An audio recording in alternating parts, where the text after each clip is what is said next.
My name is Ryan Carter, and I used to believe that a decade of marriage meant something unbreakable, something sacred that two people build brick by brick until it becomes a fortress against the chaos of the world. I was 42 years old, a senior project manager at a respected engineering firm in Hartford, Connecticut, and I had spent the last 10 years of my life constructing what I thought was an impenetrable life with my wife, Megan. We had a beautiful colonial home in the suburbs with a wraparound porch that she had fallen in love with the moment we saw it. Two cars in the garage, a retirement fund that was growing steadily, and the kind of comfortable silence between us that I mistakenly interpreted as the quiet contentment of two souls perfectly aligned. I was wrong about everything. It was a Thursday evening in late October when the foundation of my entire existence cracked right down the middle. The autumn air had turned crisp outside, and the trees lining our street had begun their annual transformation into a riot of oranges and reds that Megan always said reminded her of a painting. I remember that detail because I was thinking about suggesting we take a walk through the neighborhood to enjoy the foliage, maybe stop by the little coffee shop on Maple Street that she loved so much. I was reading in my favorite armchair by the window, a biography of Theodore Roosevelt that my colleague had recommended, and the soft murmur of some reality show played from the television in the living room where Megan had been sitting for the past hour. I heard her footsteps approaching before I saw her, and something in the rhythm of her walk made the hair on the back of my neck stand up. After 10 years of marriage, you learn to read the subtle signals, the tiny variations in breathing and movement that telegraph mood and intention. Megan appeared in the doorway of our study, and the expression on her face was one I had never seen before. A strange mixture of determination and guilt that immediately put me on edge. "Ryan, we need to talk," she announced.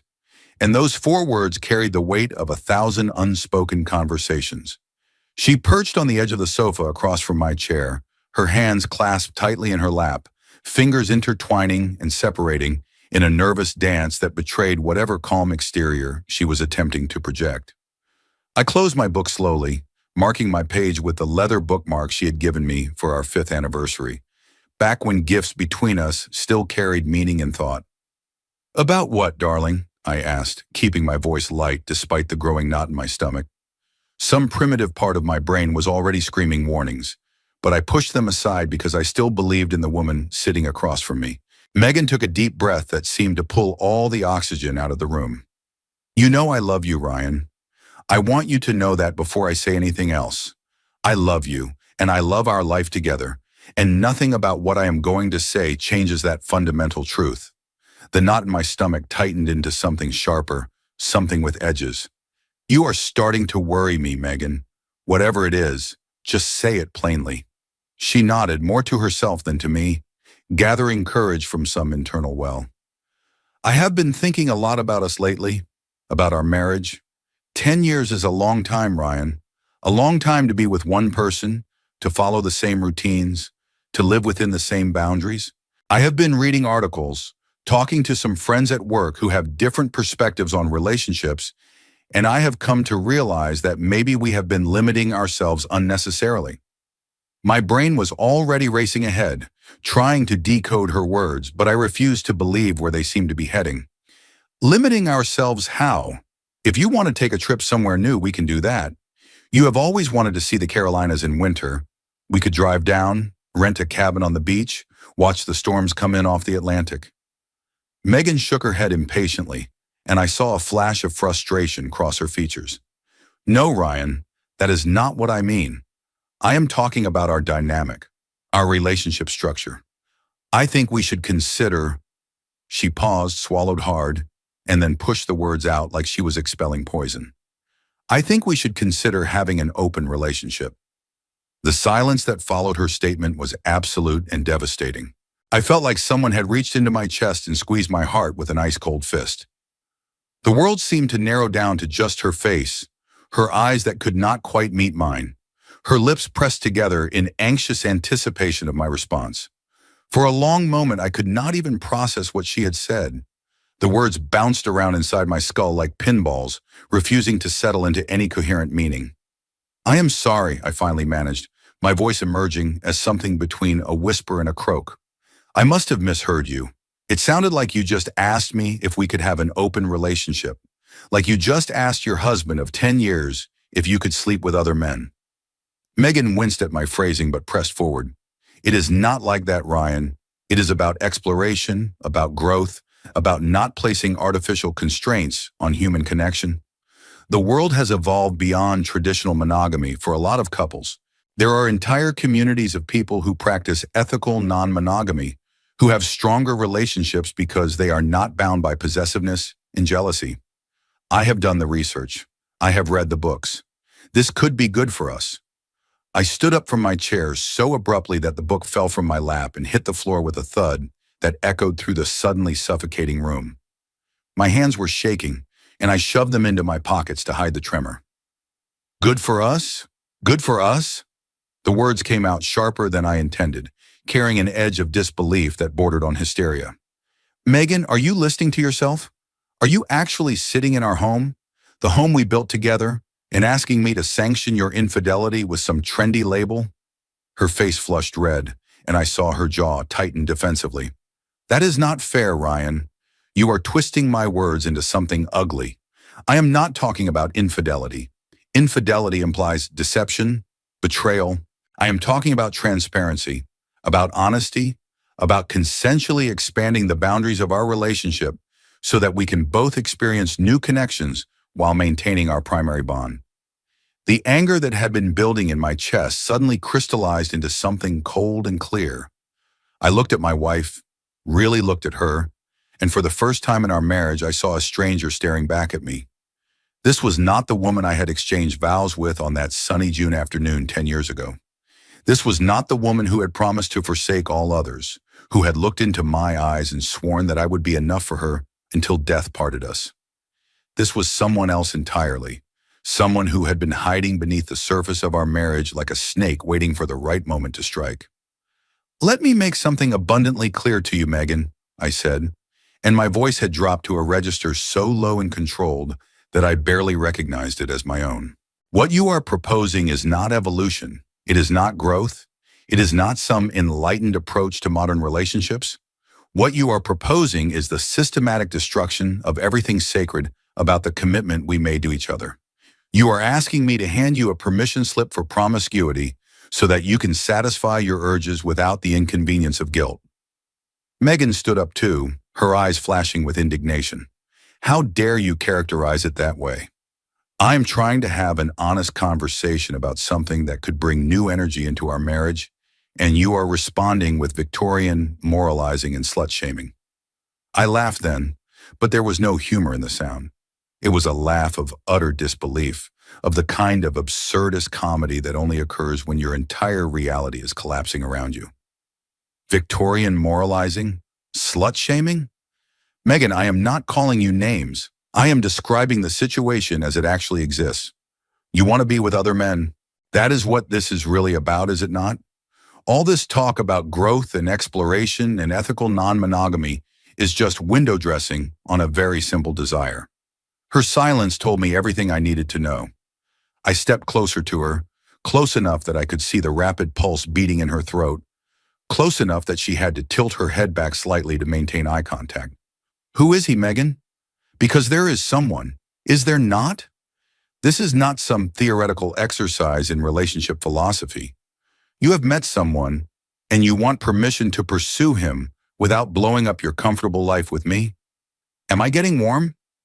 The color drained from her face so fast that for a moment I thought she might faint. Ryan, that is not, she began, but her voice faltered and died. Do not insult my intelligence by lying to me now, I said, each word measured and precise. You have already done enough damage tonight. The least you can do is have the decency to be honest about your motives. Megan's eyes filled with tears, and part of me wanted to feel sympathy, wanted to reach out and comfort her the way I had done 1,000 times over our years together. But that part was being rapidly drowned by the tidal wave of betrayal crashing through my system. It is not what you think, she whispered. I have not done anything. I would never actually cheat on you, Ryan. That is why I am bringing this to you now before anything happens. I am trying to be honest. How noble of you, I replied, and the sarcasm dripped from every syllable. You want a medal for coming to me before you slept with whoever has caught your eye? You want me to applaud your integrity for asking permission to violate our marriage vows rather than just going ahead and doing it behind my back? You are not listening to me, she cried out, her composure finally cracking completely. I love you, Ryan. I do not want to lose you. I just thought that maybe if we approach this together, if we set boundaries and communicated openly, we could find a way to let me explore these feelings without destroying what we have. I stood there for a long moment, studying the face of the woman I had loved for more than a decade, and I made a decision that would alter the trajectory of both our lives forever. When I spoke again, my voice was calm in a way that seemed to frighten her more than any shouting could have. Megan, I want you to listen very carefully to what I'm about to say, because I am only going to say it once. You came to me tonight asking for an open relationship. You came to me asking for permission to share your body, your intimacy, your affection with other men while still maintaining the facade of our marriage. You dressed it up in progressive language and academic justifications, but at its core, what you asked me for is a license to betray everything our marriage is supposed to represent. I paused, letting my words sink in, watching her face as the reality of her situation began to dawn on her.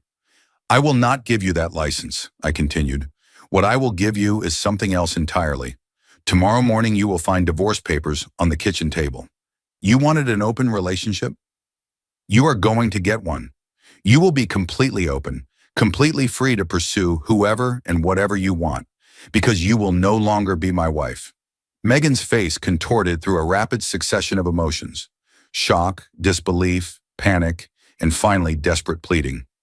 Ryan, no, you cannot be serious. I was just suggesting we talk about it. I did not expect you to agree immediately. We can discuss this. We can go to counseling. We can work through this together. There is nothing to work through, I said flatly. You have shown me who you really are tonight, Megan. You are a woman who looks at 10 years of marriage, 10 years of trust and partnership and shared dreams, and sees something that needs to be spiced up with outside lovers. You are a woman who values her own desires more than the vows she made to her husband. And I will not spend another day of my life with that woman. She grabbed at my arm as I turned to leave the room, her fingers digging into my sleeve with frantic strength. Ryan, please. I love you. I was not trying to hurt you. I thought we could talk about this like adults, like partners. You are overreacting. I removed her hand from my arm with deliberate care, like I was handling something fragile and potentially dangerous. I am not overreacting, Megan. For the first time in our marriage, I am seeing clearly. And what I see is a woman who has already left this marriage in her heart, even if she has not physically walked out the door yet. I am simply making the legal reality match the emotional one. This is insane, she screamed, her composure completely shattered now. One conversation and you are throwing away everything we have built? 10 years of marriage and you cannot even discuss this with me like a reasonable person?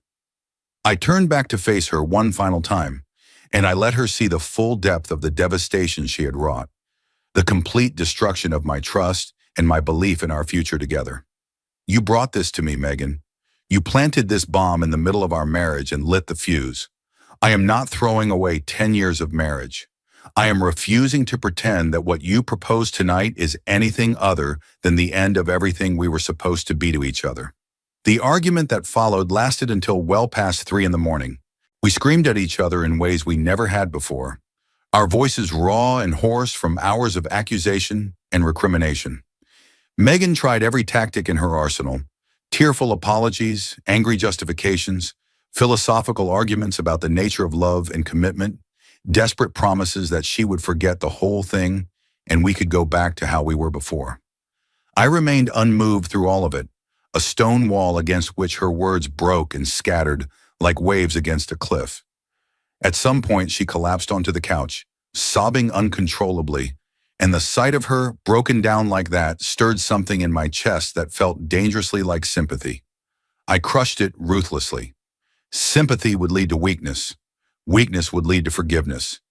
And forgiveness would mean spending the rest of my life with a woman who had revealed herself to be fundamentally incapable of honoring the commitment she made to me. I would not be that man. I would not be the fool who takes back the cheating wife, who accepts her assurances that it will never happen again, who spends every day wondering when the next betrayal will come. I spent the night on the couch in my study, though sleep was impossible. My mind raced through the practicalities of what was to come. Lawyers, asset division, the house, our joint accounts, the countless threads of two lives intertwined for a decade that would have to be systematically severed. But underneath the logistics, there was a deeper pain, a grief so profound that I could barely acknowledge it without feeling like I was drowning. The woman I had loved, the woman I had built my life around, had looked me in the eyes and asked if she could sleep with other men. That was not something you recovered from. That was not something that could be fixed with couples therapy and compromise. That was the end. At 6 a.m, I called Robert Mitchell, a divorce attorney whose name I had gotten from a colleague who had been through his own marital dissolution 2 years prior. Rob answered on the third ring, his voice groggy but professional. I explained my situation in clipped, efficient sentences, and he listened without interrupting.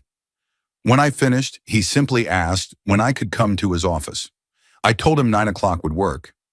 I showered in cold water, the shock of it driving away the fog of exhaustion and grief. I dressed in my best suit, the charcoal gray one I usually save for important client meetings. Looking in the mirror, I saw a man who appeared composed, professional, in control. The devastation churning beneath the surface was completely invisible. Good.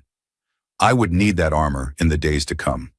Before I left the house, I placed the divorce petition and Rob would finalize that morning on the kitchen table, right next to the coffee maker Megan used every day. On top of the legal documents, I placed a single sheet of paper, folded once.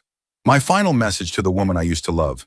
Megan, the letter read, "This is the only direct communication we will have without legal intermediaries present. I am ending our marriage effective immediately. Any further contact you wish to have with me must go through my attorney, Robert Mitchell. His contact information is attached to the divorce papers. Do not call my phone. Do not come to my office. I will not answer. I will not respond. You made your choice when you asked me to share you with other men. I am making mine by refusing. Goodbye. Ryan." I walked out of our home without looking back. I did not allow myself a final glance at the hallway where we had hung our wedding photos, at the kitchen where we had shared countless meals and conversations, at the bedroom where I had held her through nightmares and celebrated anniversaries and believed foolishly that we would grow old together. To look back would be to invite doubt, and doubt was a luxury I could not afford. The meeting with Rob was mercifully efficient. He was a tall man with silver hair and sharp eyes that had clearly seen every variety of marital destruction over his long career. He reviewed the basic facts of my situation without judgment, asked clarifying questions about our assets and living arrangements, and outlined the process ahead of me with clinical precision. Connecticut was a no-fault divorce state, he explained, which meant that the grounds for dissolution were straightforward. The division of assets would be the complicated part, particularly given the equity in our home and the intermingled nature of our finances after a decade of marriage. I authorized him to begin the proceedings immediately and provided him with a retainer check that felt like signing over a piece of my soul. As I stood to leave, Rob looked at me with something that might have been sympathy. "Mr. Carter, I have been doing this for 30 years. I have seen people come through divorces destroyed, and I have seen them come through stronger. The difference is usually how they handle the emotional side. I know some excellent therapists if you need a referral." I nodded curtly. "I appreciate that. I will consider it." The next few weeks were a blur of legal documents, voicemails I deleted without listening to, and the grim work of untangling two lives that had been woven together. Megan tried everything to reach me. She called my phone dozens of times until I blocked her number. She sent emails that went directly to a folder I never opened. She even showed up at my office once, and I had to have security escort her out while my colleagues pretended not to notice the spectacle. Through it all, I maintained the wall I had built around myself that night. I ate when I remembered to. I worked because work was routine, and routine was safety. I started seeing a therapist named Dr. Wallace, a patient man who helped me begin processing the betrayal without drowning in it. The anger was still there, a constant low simmer beneath the surface, but I was learning to direct it productively rather than letting it consume me. The truth about Megan's motivations emerged gradually, pieced together from the investigation I had hired a private detective to conduct. I needed to know the full scope of what I was dealing with for the asset division, and what the investigator uncovered confirmed every suspicion I had that first night. Megan had not been having a physical affair, but she had been engaged in an emotional one with her boss, a man named David Reynolds who ran the marketing department at her company. The evidence was circumstantial but damning. Late-night text messages, lunches that extended far beyond professional necessity, a weekend conference in Boston that had apparently included more than just business presentations. The open relationship request, I realized with bitter clarity, had not been about some philosophical evolution in her thinking about marriage. It had been about obtaining my permission to pursue David without the guilt of infidelity. She had tried to buy herself absolution in advance, to transform what she wanted to do into something mutually agreed upon rather than a betrayal. The irony was staggering. She had been so confident in my love for her, so certain that I would accommodate any request to keep our marriage intact, that she had never considered the possibility that I might choose my self-respect over our relationship. The further irony came months later, when Megan discovered through her own painful experience what kind of man David Reynolds really was. As soon as the divorce became real, as soon as Megan was an actual asset rather than a fantasy, David's interest evaporated like morning mist. He was married himself, it turned out, with 3 children and a wife who knew nothing about his workplace flirtations. Megan was not a potential partner to him. She was a convenient distraction, a way to feel exciting and desirable without any of the risks. The moment those risks became real, he dropped her like she had never existed. She tried to come back to me then, of course. The voicemails shifted from angry demands to tearful apologies, from accusations that I was being unreasonable to desperate pleas for another chance. She wrote me a letter that ran to 8 pages, explaining how she had been confused, how David had manipulated her, how she had never really wanted anyone but me. I read that letter once, from beginning to end, and then I fed it into the shredder in my home office. Whatever sympathy I might have felt for her situation was overwhelmed by the memory of that night, of her sitting on the edge of my sofa and casually proposing that I share her with other men. Some betrayals cannot be walked back, no matter how many tears are shed in their aftermath. The final divorce hearing took place on a gray February morning, 7 months after that fateful Thursday evening. The courtroom was small and institutional, with harsh fluorescent lighting that made everyone look slightly ill. I sat at one table with Rob, my posture straight, my expression neutral. Megan sat at the other table with her own attorney, a nervous-looking young woman who seemed overwhelmed by the emotional intensity of her client. When the judge asked if there were any final statements before the decree was finalized, Megan stood up abruptly, ignoring the restraining hand her lawyer placed on her arm. She turned to face me directly, her eyes red-rimmed and hollow, her face thinner than I remembered it being. "Ryan," she said, her voice cracking on my name, please do not do this. I know I hurt you.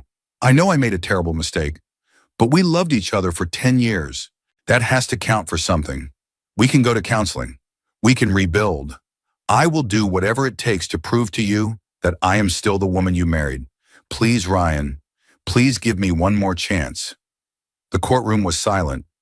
Even the judge seemed to be waiting for my response with something approaching genuine curiosity. I looked at Megan, really looked at her, taking in the devastation written across her features, the desperation in her eyes, the trembling of her hands as she clutched the table in front of her for support, and I felt nothing. The love I had carried for her all those years had been thoroughly extinguished, smothered under the weight of her betrayal and my own grief.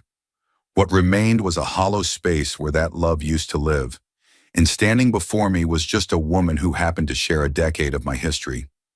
I rose to my feet, straightening my jacket with deliberate care. "Your Honor," I said, addressing the bench rather than my soon-to-be ex-wife, "I appreciate Megan's sentiments, but they do not change the fundamental reality of our situation. This marriage ended the night she asked me to share her with other men. Everything since then has been paperwork." I turned to face Megan then, meeting her tear-filled eyes with a gaze I had practiced in the mirror until it revealed nothing. "Megan, you are asking me to believe that the woman you revealed yourself to be that night is not the real you.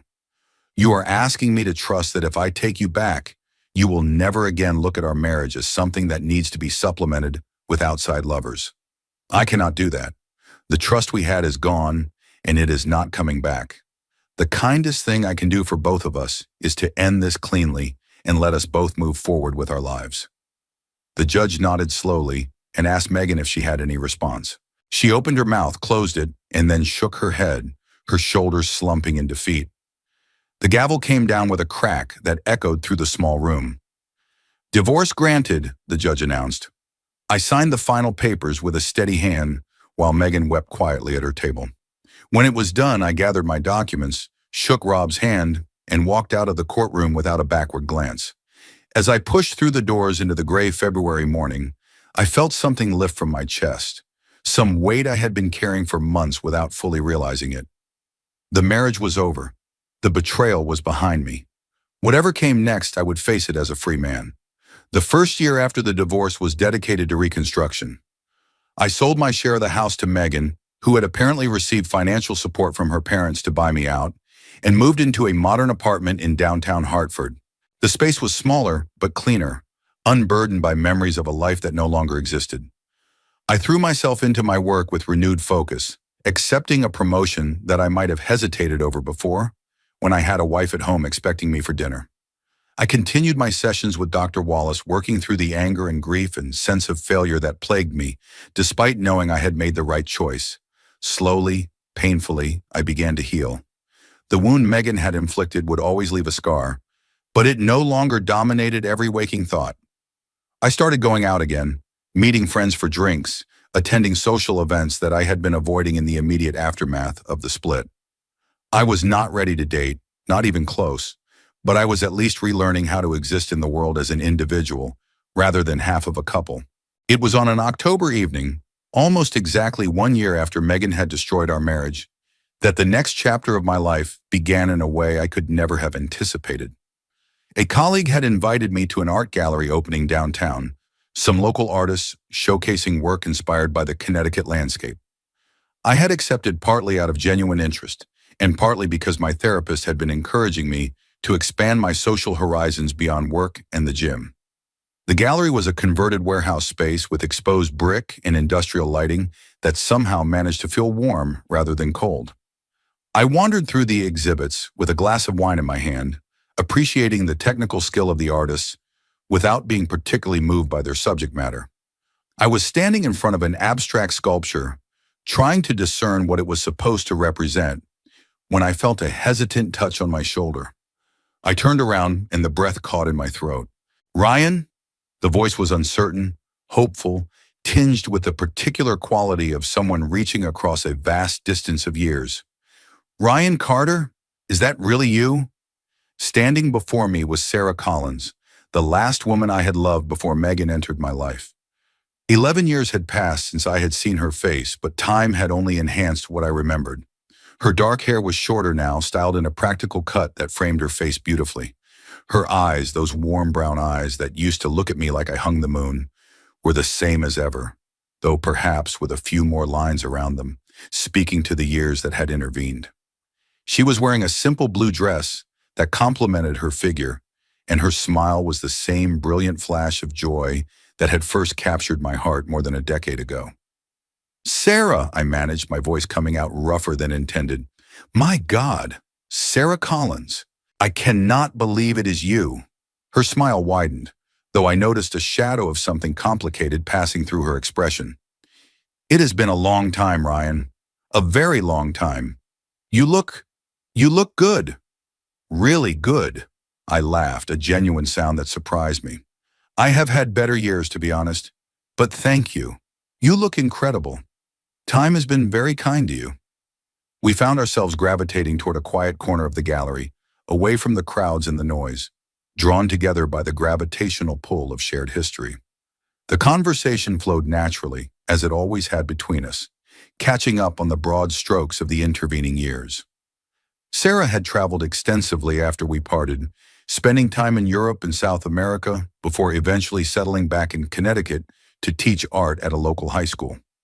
She spoke with passion about her students, about her work, about the small joys that made up a life she had built entirely on her own terms. When she asked about my marriage, I saw her brace herself slightly for the answer. Word apparently had not reached her about the divorce. Megan and I split up about a year ago, I said, keeping my voice neutral. It was not a happy ending, but it was the right one. We wanted different things out of life, and those differences became irreconcilable. Sarah nodded slowly, her expression sympathetic but curious.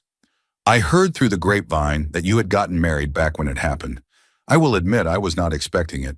You always seemed so deliberate about that kind of commitment. I figured whoever won your heart must be something special. I thought she was, I replied, and the bitterness crept into my voice despite my best efforts. I was wrong about a lot of things. We talked until the gallery began to close, and then we walked together through the cool evening air to a coffee shop that was still open. The conversation continued, growing deeper and more personal as the hours passed. I found myself telling Sarah things I had not told anyone except my therapist. The details of Megan's request, the divorce proceedings, the long months of rebuilding myself from the rubble. She listened without judgment, her eyes never leaving my face. And when I finally ran out of words, she reached across the table and took my hand. I am so sorry you went through that, Ryan. You deserve better. You always deserve better. The touch of her hand sent electricity through my entire body, a sensation I had not felt in so long that I had almost forgotten it existed. Looking at Sarah in the dim light of the coffee shop, I was suddenly transported back to who we had been together, to the love we had shared before life and ambition and circumstance had pulled us apart. Can I ask you something? I said, my thumb unconsciously tracing circles on the back of her hand. Why did we break up? I mean, I know the logistics. You were moving to California for that fellowship, and I had just accepted the position in Hartford, and neither of us was willing to give up our career trajectory. But was that really all it was? Were we just too young and too stubborn to find a way to make it work? Sarah was quiet for a long moment, and I watched the play of emotions across her face as she considered her answer. When she finally spoke, her voice was barely above a whisper. Ryan, there is something I need to tell you. Something I should have told you a very long time ago. I have been carrying this secret for 11 years, and seeing you tonight, hearing about everything you have been through, I cannot keep it anymore. I cannot look you in the eyes and pretend that I do not owe you the truth. My heart rate accelerated. Sarah, what are you talking about? What secret? She pulled her hand back from mine and wrapped both arms around herself, as if bracing against a physical blow. Do you remember the spring before I left for California? That last month we were together? Of course I remember. We were trying to make the most of our remaining time together before we had to say goodbye. Ryan, she took a shuddering breath. I was pregnant. I found out 2 weeks before I was supposed to leave. I was carrying your child. The world stopped. I sat frozen in my chair, unable to process what she had just said. Pregnant. A child. 11 years ago. The mathematics spun through my head, calculating dates and implications in the vast yawning chasm of time that separated that moment from this one. You were pregnant, I repeated, my voice sounding strange and distant to my own ears. With my baby, and you never told me. Sarah's eyes filled with tears. I know how terrible that sounds. I know I had no right to make that decision without you. But Ryan, you have to understand the context. You had just accepted your dream job. You were so excited about starting your career in Hartford, about building a life there. And I was terrified. I was 24 years old, about to move across the country, about to start the most demanding professional opportunity of my life. The thought of calling you and telling you that I was pregnant, of forcing you to choose between your future and fatherhood, I could not do it. So what happened? The question came out flat, almost mechanical. Did you end the pregnancy? No. Sarah shook her head vehemently. No, I could never have done that. I had the baby, Ryan. I had our baby, a little girl. I named her Emma. The name hit me like a physical force, making real what had been abstract. Somewhere in the world, there was a little girl with my DNA, my blood, my legacy, a daughter I had never known existed. Where is she? The words came out strangled, desperate. Emma, where is she now?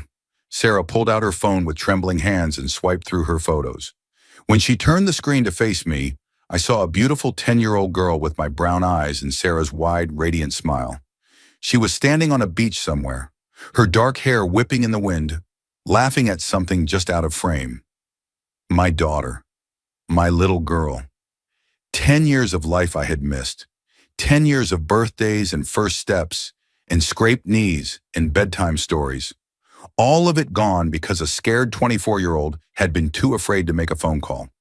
She is perfect, I heard myself saying, my voice thick with emotions I could not begin to untangle. She is absolutely perfect, Sarah. She is, Sarah agreed, her own tears flowing freely now.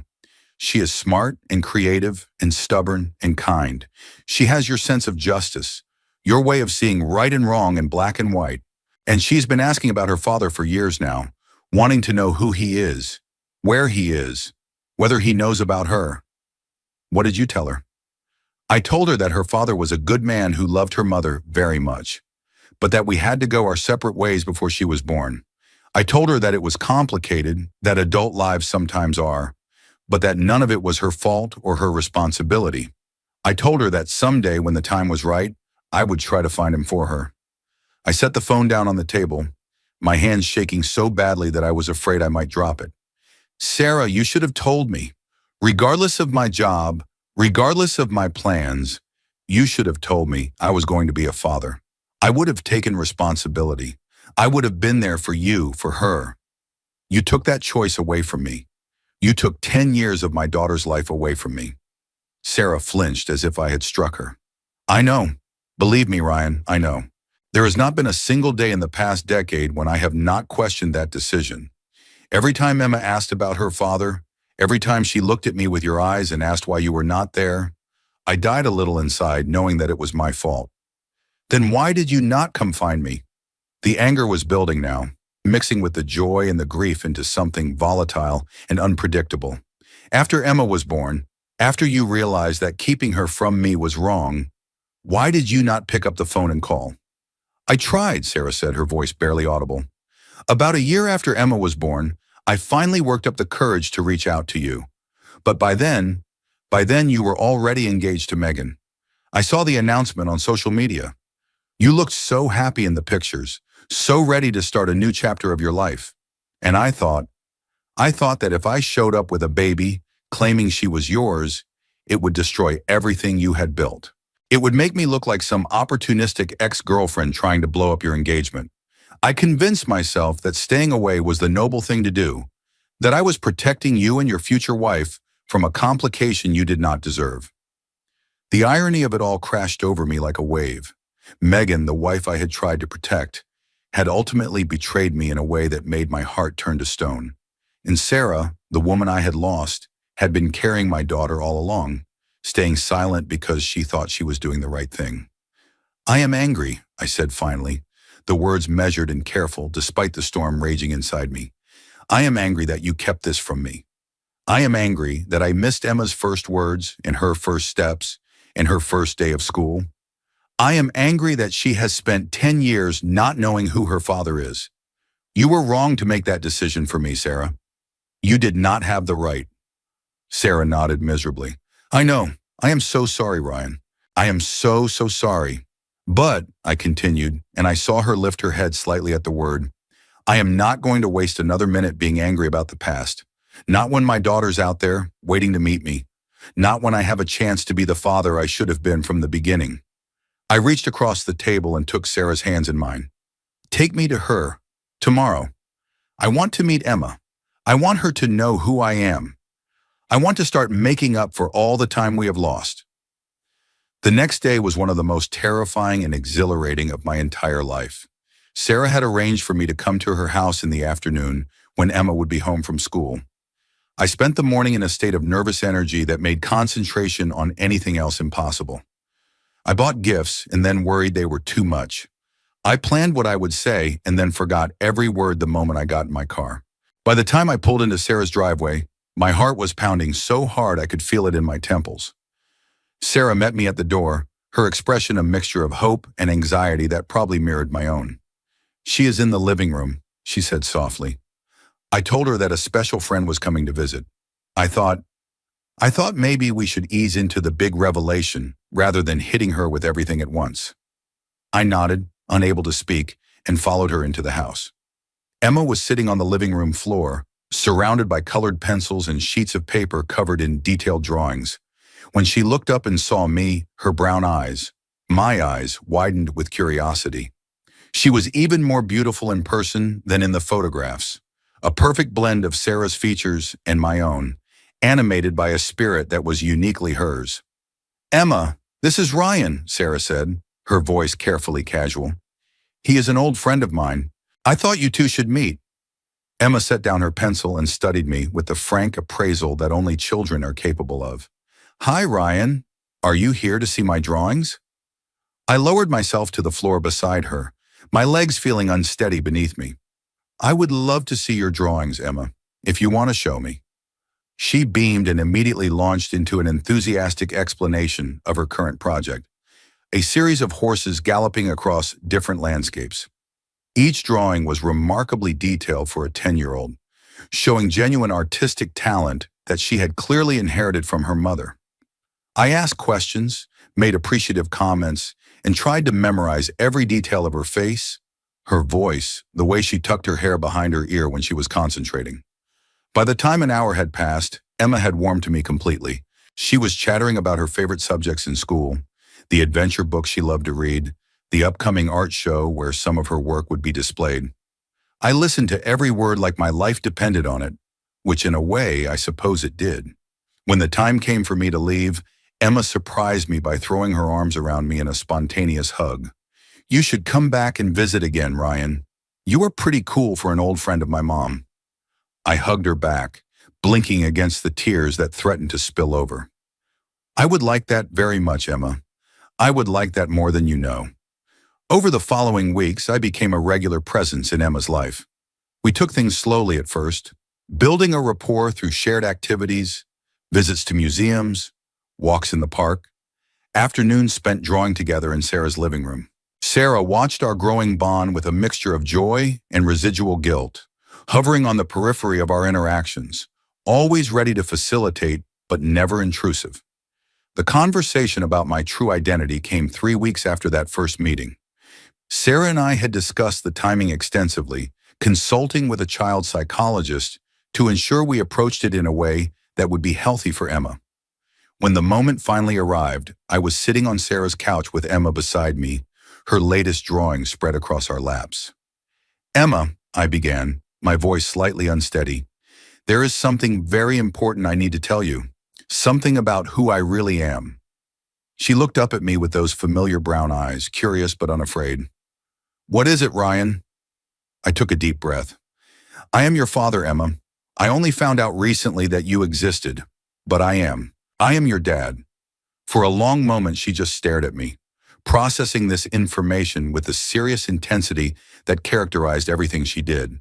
Then in a voice smaller than I had ever heard from her, she asked, "You are my dad? Really? Like, for real?" "For real," I confirmed, my heart breaking and mending simultaneously. "I did not know about you before, and I am so sorry that I was not there for all the years you were growing up. But I am here now, and I am not going anywhere. If you will have me, I want to be your father from this day forward." Emma's face went through a series of expressions that I could not quite read, and for one terrible moment, I feared I had made a mistake, that the revelation was too much too soon. But then she launched herself into my arms with a force that nearly knocked me over, burying her face in my chest, her small body shaking with sobs that were equal parts grief and joy. "I wished for you," she whispered into my shirt. "Every birthday, when I blew out my candles, I wished to know my dad. And now you are here. You are really here." I held her as tightly as I dared, my own tears falling freely into her dark hair. "I am here, sweetheart, and I am never leaving again." The relationship between Sarah and me evolved naturally as we navigated our shared role in Emma's life. Old feelings resurfaced, examined now through the lens of maturity and experience. We started spending time together even when Emma was at school, rediscovering the connection we had shared before life had pulled us apart. Sarah was a different woman than the 24-year-old who had fled to California with a secret, and I was certainly a different man than the one she had left behind. But the core of what had drawn us together originally remained intact, perhaps even strengthened by the years of growth we had each undergone. 3 months after I first learned of Emma's existence, Sarah and I shared our first kiss since reuniting. It happened on her front porch, late one evening after Emma had gone to bed, and it felt like coming home after a very long journey. We took our time establishing the new relationship, prioritizing Emma's well-being above our own desires, making sure she was comfortable with the idea of us being more than just friends before we made anything official. Through it all, I continued my therapy sessions with Dr. Wallace, processing the whirlwind of emotions that had overtaken my life. He helped me work through the anger I still felt towards Sarah for her years of silence, the lingering pain from Megan's betrayal, the fear that I might somehow fail as the father I so desperately wanted to be. Some days were harder than others, but the overall trajectory was one of healing and growth. The confrontation with Megan came unexpectedly, about 4 months into my new life. I was walking through the park near my apartment with Sarah and Emma on a Sunday afternoon, the three of us laughing at something Emma had said when I heard a familiar voice behind me. "Ryan!" I turned to find Megan standing on the path, her face a mask of shock and something darker, something that looked disturbingly like vindication. Her appearance had deteriorated since the divorce, her once glossy hair now dull and limp, her designer clothes replaced by items that looked like they had not been washed recently. The self-destructive spiral I had heard rumors about was clearly ongoing. "Megan," I acknowledged, my voice flat and unwelcoming. "What are you doing here?" She ignored my question, her eyes fixed on Sarah and Emma with feverish intensity. "So this is why," she said, her voice rising with each word. "This is why you divorced me. This is the real reason you threw away our marriage. You were cheating on me the whole time with this woman, and this child is proof of your betrayal." Sarah's hand tightened on my arm, and I saw Emma shrink back behind her mother, frightened by Megan's aggressive tone. The sight of my daughter's fear ignited something protective and fierce within me. "Megan, you need to lower your voice and control yourself," I said, stepping forward to place myself between her and my family. "You are scaring my daughter." "Your daughter," Megan spat, her laugh high and slightly unhinged. "Oh, that is rich. That is absolutely priceless." Ryan Carter, the paragon of moral virtue, the man who lectured me about the sanctity of marriage and the importance of vows. And here he is with his secret family that he was hiding the whole time we were married. "That is not what happened," I replied, keeping my voice steady despite the anger building in my chest. "But even if it were, I would not owe you an explanation. We are divorced, Megan. Our marriage is over. What I do with my life now is none of your business." "Oh, I think it is my business when you accused me of wanting to destroy our marriage while you were doing exactly that behind my back." She was shouting now, drawing stares from other people in the park. "You hypocrite! You sanctimonious, self-righteous hypocrite!" I stepped closer to her, close enough that she could see the cold determination in my eyes. "Listen to me very carefully, because I am only going to explain this once. Emma is my daughter. That is true, she was conceived 11 years ago, more than a year before I ever met you. Sarah and I had broken up, and she discovered she was pregnant after we had already gone our separate ways. She did not tell me. I did not know Emma existed until a few months ago." Megan's face twisted with disbelief. "You expect me to believe that? You expect me to believe that your ex-girlfriend just happened to show up with a 10-year-old child right after our divorce?" "I do not expect you to believe anything, Megan. I am telling you the truth because I choose to, not because you have any right to demand it. Emma is not the product of some affair. She is the product of a relationship that ended before you ever entered my life. The divorce happened because you asked me if you could sleep with other men. Those two facts have nothing to do with each other." I saw the moment my words penetrated her delusion, watched the desperate narrative she had been constructing collapse under the weight of chronological impossibility.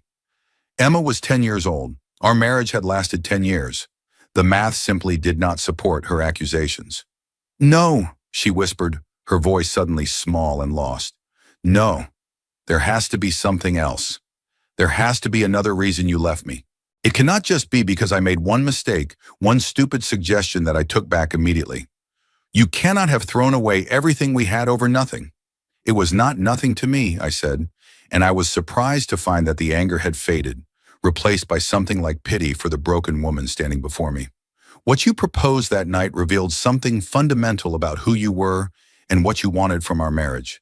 I made the choice that allowed me to preserve my self-respect. I do not regret it, and I never will. Megan stood there for a long moment, her body seeming to sag as the fight drained out of her. When she finally spoke again, her voice was barely audible. I loved you, Ryan. I really did love you. I know, I replied, and I loved you once. But love is not enough when trust is gone. Goodbye, Megan. I hope you find whatever it is you are looking for. I turned my back on her and walked away, rejoining Sarah and Emma, who were waiting for me with matching expressions of concern. I knelt down in front of my daughter and looked directly into her eyes. I am sorry you had to see that, sweetheart. That woman was someone I used to know, and she is having a hard time right now, but everything is okay. You are safe. We are safe. Emma nodded solemnly, accepting my assurance with the simple trust that children extend to the adults they love. Can we get ice cream? She asked, her attention already shifting to more important matters. There is a shop on the corner that has mint chocolate chip, I laughed, the tension of the confrontation dissolving in the face of her innocent request. Ice cream sounds perfect. Lead the way. As we walked together through the park, Emma chattering happily between Sarah and me, I felt a sense of peace settle over my soul that I had not experienced in years. The pain of Megan's betrayal was behind me, a closed chapter in the book of my life. What lay ahead was something far more precious, the opportunity to be the father Emma deserved, to build a real relationship with Sarah based on honesty and mutual respect, to create a family that was rooted in truth rather than illusion. 6 months later, I took Sarah and Emma to the beach, where Sarah and I had spent some of our happiest days together, back when we were young and foolishly certain that life would unfold exactly as we planned. The autumn air was cool but not cold, and the beach was nearly empty, giving us the privacy I needed for what I was about to do. Emma ran ahead, collecting shells and squealing with delight at each new discovery, while Sarah and I walked slowly along the waterline, our fingers intertwined. The sunset was painting the sky in shades of orange and pink and gold, and I could not help but think about how different this moment was from the dark night when Megan had shattered everything I thought I knew about my life. When we reached a quiet spot away from the few other visitors, I stopped and turned to face Sarah. She looked at me quizzically, a slight smile playing on her lips. Ryan, what is going on? You have been acting strange all day. I took her hands in mine and looked deep into those beautiful brown eyes that had captivated me more than a decade ago. Sarah, I lost 10 years because of a misjudgment and because life had other plans for us. But I have been given something most people never get, a second chance. A chance to love you again, to be the father Emma needs, to build the life we should have had all along. I released one of her hands and reached into my jacket pocket, pulling out the small velvet box I had been carrying all day. I sank down onto one knee in the sand, and I heard Sarah's sharp intake of breath. Sarah Collins, I love the woman you have become. I love the daughter you have given me. I love the way you have handled the impossible situation of raising her alone. And I love that you finally found the courage to tell me the truth. I want to spend the rest of my life making up for the time we lost, creating new memories to replace the ones we missed. Will you marry me? Sarah's tears were flowing freely now, but her smile was the most beautiful thing I had ever seen. Yes, she whispered, and then louder, her voice ringing across the empty beach. Yes, Ryan. Yes, I will marry you. I slipped the ring onto her finger and rose to embrace her, and in that moment, the past fell away entirely. There was only the present, the woman I loved in my arms, and the promise of a future built on the foundation of hard-won wisdom. Emma came running up to us, drawn by her mother's exclamation, and when she saw the ring glittering on Sarah's finger, she let out a whoop of joy that probably carried for miles. Does this mean Ryan is going to be my real dad now? Like officially? I knelt down and pulled her into our embrace, the three of us forming a tight circle of warmth against the cooling evening air. I have been your real dad since the moment I learned you existed, Emma. But yes, now it is going to be official. We are going to be a family, a real, permanent, forever family. We stood together on that beach, watching the last of the sunset fade into twilight, and I thought about the strange path that had brought me to this moment. A year ago, I had been a broken man, devastated by the betrayal of a woman I thought I knew. Now I was standing on the threshold of a new life, richer and more meaningful than anything I could have imagined. Megan was alone somewhere, dealing with the consequences of her choices. I did not wish her ill, not anymore.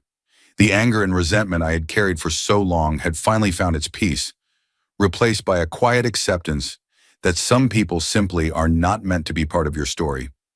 She had been a chapter, an important one, but not the final word. The final word was this: Sarah's hand in mine, Emma dancing in the surf ahead of us, the ring catching the last light of the dying sun. The final word was hope and love, and the family I had always wanted, found in the most unexpected way. Life had given me a second chance at happiness. I intended to make it count.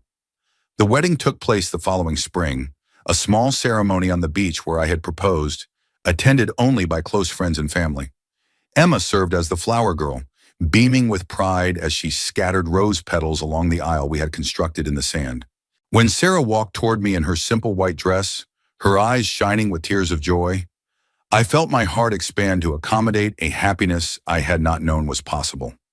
The vows we exchanged were personal, written in the quiet hours of many late nights, reflecting the journey that had brought us to this moment.